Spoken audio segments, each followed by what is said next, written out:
So in a recent update, ChatGPT has really changed the landscape for task optimization.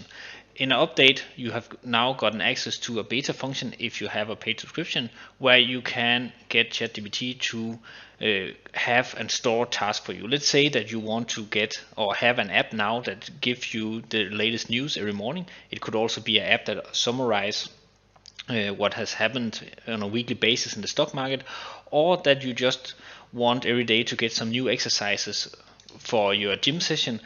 Instead of having all that split out in different apps, you can now actually get ChatGPT to give you all this. All you need to do is just to write a prompt saying, for example, give me a daily update on the US stock market, deliver it at, let's say, 7 a.m. Now ChatGPT will create this as a task and basically notify you on the app if you have it on mobile. It will also notify you in the browser if you allow it to send desktop notifications, and it will send a mail.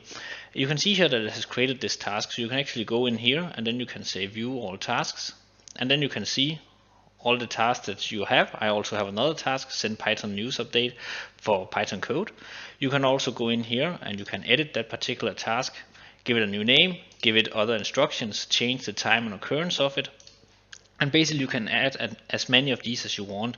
So ChatGPT will now give you the latest information presented to you, and the nice thing about this compared to a lot of the other apps that you might use for the same purpose is that you are no longer depending on them providing the format. You can instruct ChatGPT to deliver the news and the task in a way that you like.